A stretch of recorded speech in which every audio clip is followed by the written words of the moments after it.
Butanding na diskubreng gadan asin nasa state of decomposition na sa Calabanga, Camarines Sur.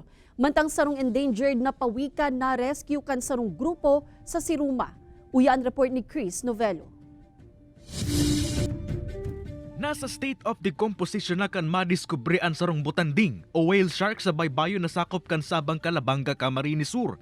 Sigun sa Calabanga Fisheries Management Unit, nahiling ini kan sarong residente na tulos man na ipaabot sa mga otoridad.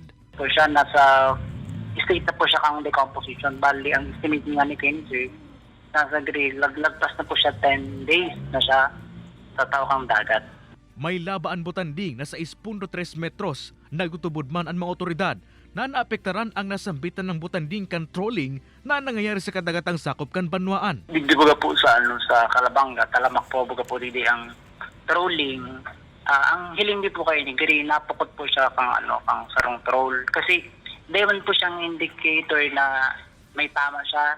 Nay naman nagiba pang maeksamina kan BFAR asin man kan Calabanga Fisheries Management Unit ang butanding huli tatulos na ining idinispose. Ang mga nahiling na butanding sa lugar, ang indikasyon subot na mayaman sa alamang ang kadagatan sa Banwaan.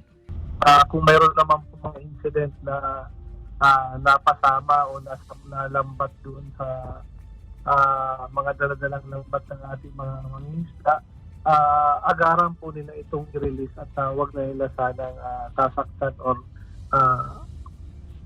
ikukulong kung saan man kasi doon po sa dagat talaga ang kanilang habitat.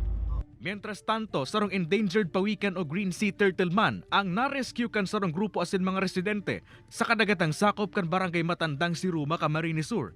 Nakasabit subuot sa pangkikan para siraan pawikan na nasa mature stage na kung kaya nadaraini sa baybayon. Tulos man ining pigbuhian sa kadagatan.